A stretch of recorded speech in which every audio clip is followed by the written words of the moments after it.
Breaking right now, has Prince Harry fallen out with another significant person in his life?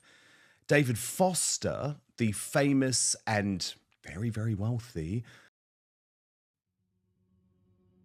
Meghan Markle. The name alone evokes a whirlwind of opinions. To some, she is a vision of modern grace, a woman who bravely carved her own path. She challenged an ancient institution. She fought for her voice. She captured the heart of a prince. Music mogul had been described as the Duke of Sussex's surrogate dad, a replacement to King Charles. But now reports suggest that that relationship may also be over after he missed his recent 75th birthday. Our royal mastermind, Angela Levin, joins me now. She is the biographer of both Prince Harry and Queen Camilla.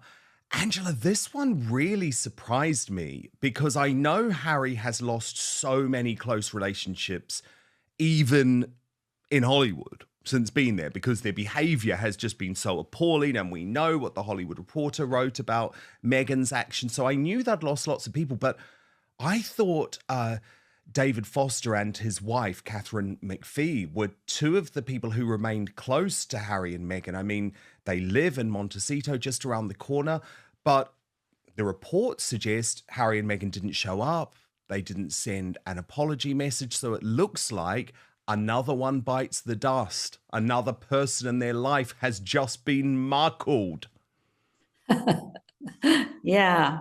I mean, it's a shame, but I think when you get to 75, which is that age that David Foster has reached, you don't take much nonsense, do you?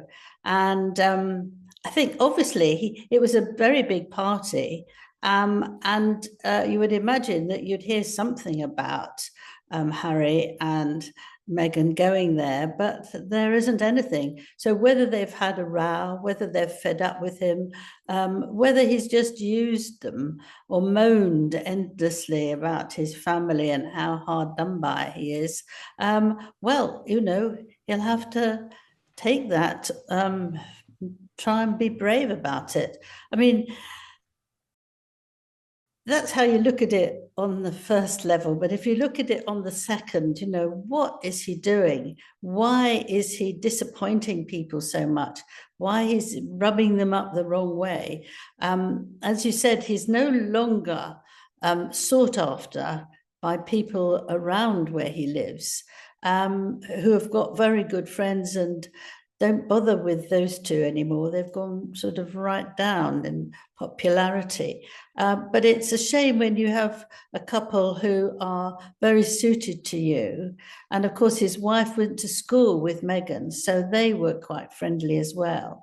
And it's lovely if you can build up a nice friendship like that. And Harry needs a lot of older people to look after him, really.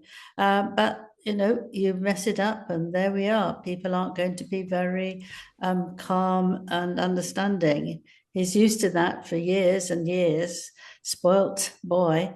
And, he gets it now and it's difficult, but he's got to learn to manage. But behind the dazzling smile and carefully crafted persona, a different story is unfolding, one of relentless ambition and a calculated pursuit of power. This is the narrative that some, myself included, believe is closer to the truth. The whispers started subtly. Eyebrows were raised at certain choices, certain remarks. Then, like cracks in a perfectly polished veneer, the doubts began to surface. Is Meghan Markle truly who she presents herself to be? Or is there a more cunning game afoot? But Angela, look, I'm never someone who defends Harry, because I really think his behaviour has been abominable. The one thing that I will say, though, is he did always used to have a good circle of friends around him. So surely the fact that he now loses all his friends is down to his relationship with Meghan. I don't think you can say that. He is an adult, even if he's a sort of baby adult. I think Meghan has rubbished him to small pieces.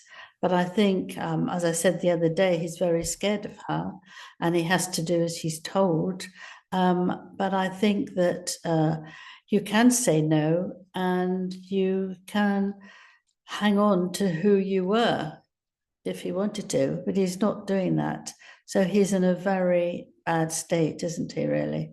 Well, yeah, and the thing is that the other problem with both of them is they take offense to things so quickly. It doesn't take much for them to make a decision to ghost someone and cut them out of their lives forever.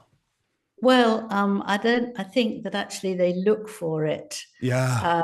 I know somebody who only felt really energetic and happy. It's not me, energetic and happy if something was going very wrong and if somebody annoyed them, where they can actually blow up and get all angry and all the adrenaline goes round and it makes them feel terrific for a while. And they're also very thin-skinned, which is a relief for me because that means that Meghan could never actually do anything in politics, because I think America is even worse than it is in here in the UK about people criticizing you and finding out what you've done before you try to become a politician. And I think she just couldn't stand it, or she would be taking everybody to court, one after the other. I mean, it would just been ridiculous. So I think it's more, you can actually say, this is very upsetting. I'm just going to put it to the side. I'm not going to see that person so often, but you don't have to attack them all the time. You can just gently let the relationship go quietly. And then in a few months' time, you can pick it up again. But I think they still are holding on to so many things from the past that it's difficult for them to move on. I know. It really is. It really is. But the problem is, Angela, this just means he's even more isolated. Big problems in the marriage, but no close friends left back in the UK, or very few, a handful. Let's just be accurate about that. No close relatives apart from sometimes Beatrice and Eugenie. That's a very isolating situation for someone to find themselves in, especially as a marriage goes awry. Yes, I mean, that's And he right. has mental health issues, Again, doesn't he? I mean, sorry yes, to he does. interrupt, And but, he you know, can, I mean, he's got people he can and drug problems. contact who's, he can say, look, I'm in a very bad state, and they will try to help him. But this is also something that he's done for himself. And we all are responsible for how we look after ourselves, aren't we, in the end? You know, you can't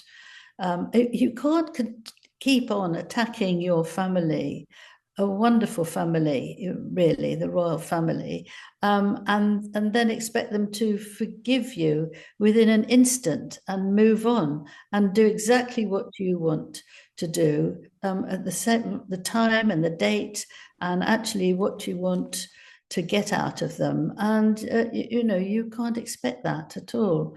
I mean, you know, he's just doing another court case, and this is actually appalling because it's upset his father again, because it's actually his father's place where the court is, and he's still going through for that, and he still wants accountability and a financial settlement from his father and an apology to Meghan. Now, you know, how does he expect his ailing father, who's doing a fantastic job of trying to get on with it well and continue with his work and meeting his subjects, and Harry's not prepared to do anything like that, won't compromise. So you know, he's got to learn that life isn't about just making demands.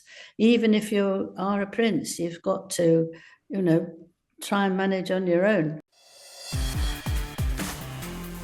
As a biographer who has spent years studying the royal family, I've learnt to read between the lines. And what I see with Meghan is a pattern of behaviour that's impossible to ignore. It's a pattern of ambition, yes, but also of a ruthlessness that leaves casualties in its wake. Meghan is quick to charm, quick to connect, but once a person is no longer of use, she discards them with startling ease. This alleged behaviour, observed by multiple sources, speaks volumes about her character. Indeed. Now, another major development comes from Tina Brown. Now, you probably have heard of Tina Brown, but she was very good friends with Princess Diana, one of Britain's most accomplished and successful journalists and magazine editors in history, but very recently went viral around the world for stinging criticism of Meghan Markle. Absolutely stinging. And she was pretty tough on Prince Harry as well.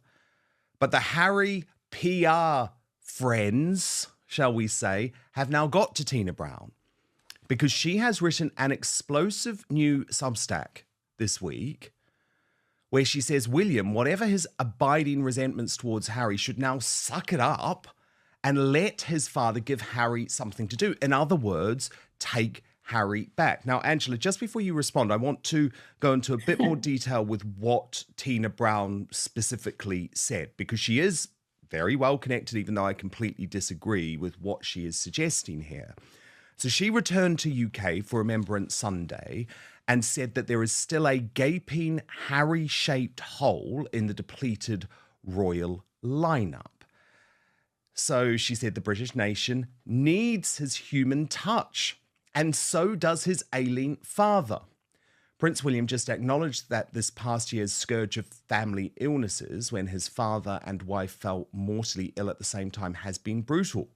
But the other prince who could plausibly lighten the load is still benched in Montecito. Now, she's also been incredibly critical of Prince William, saying that his swaggery interview at the end of his South Africa trip, where he told reporters that he plans to do things differently, was not a good thing. And I found that particularly tough, actually, because what William was doing was saying, I've had the most brutal year of my life. Anyway, she goes on saying, enough with the feuds. Families, including this one, need to stick together.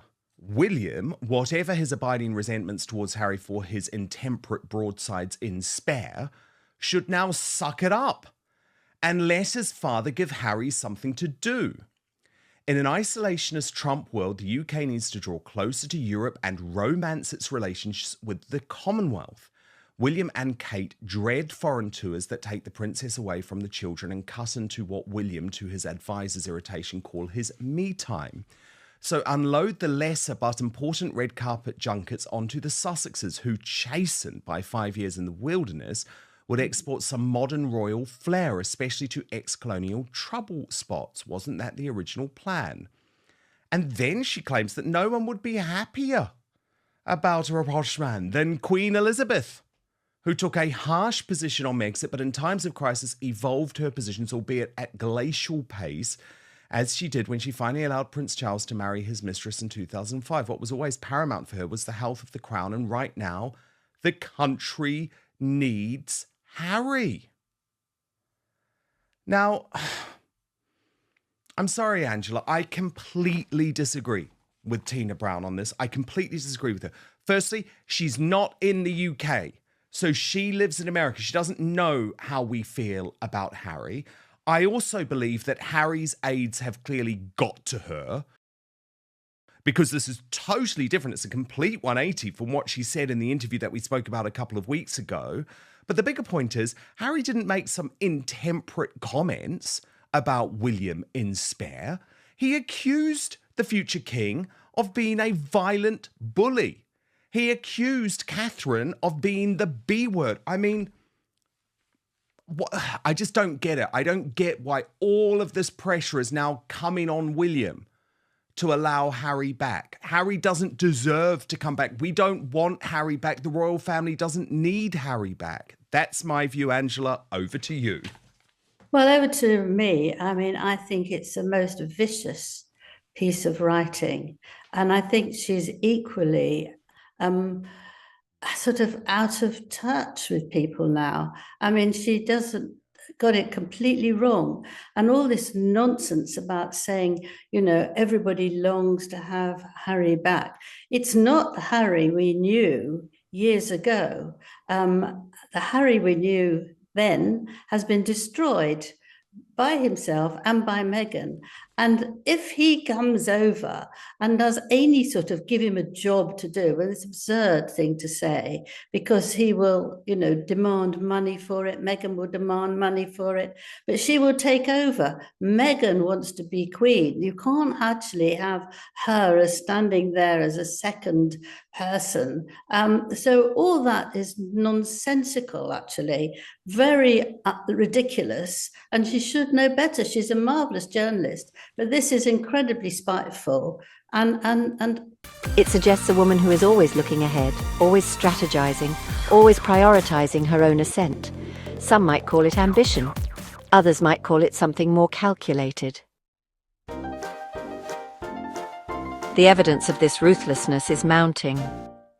Friendships abruptly ended, colleagues left reeling from unexpected dismissals. The pattern is undeniable. Meghan surrounds herself with those who can advance her goals. Once they've served their purpose, they are swiftly left behind. This drive for independence, for a platform entirely her own, is palpable. It's clear that Meghan sees herself as more than just a duchess. She craves a level of influence and power that extends far beyond the traditional confines of the royal family. This ridiculous. She said one of the things that at the cenotaph, the king looked old and bleak without the usual supportive presence of Camilla. Well, what does she expect someone to do at the cenotaph? Laugh away, smile at people as he does when he's in the car. I mean, that's nonsense. It's incredibly upsetting. I imagine that he was thinking of his parents, because he remembers that being a very important day for those two. And I think that he feels for all the people who have died. They're his people, aren't they? And you can't sort of make a joke about that, or suddenly see someone in the distance go, hello, hello, to show that you're happy and in a good mood. So that is complete nonsense, isn't it? You go to that sort of occasion and you're joking. Who would do that? I mean, idiots would do that. So how dare she say that? I mean, it's very rude for people who feel about all the people who have passed away. Ambition, if left unchecked, could have significant repercussions for the monarchy. The strain on her marriage to Prince Harry is undeniable. While once the picture of love and unity, their public appearances now tell a different story. Harry, once so carefree, often appears withdrawn, even anxious, when not by Meghan's side. This shift in dynamic has led many to believe that the balance of power in their relationship has tilted decidedly in Meghan's favor. Some even whisper that Harry is controlled by his wife, a claim that, while difficult to prove, is nonetheless troubling. The question remains, will this ambition ultimately lead to the downfall of the House of Sussex? Only time will tell.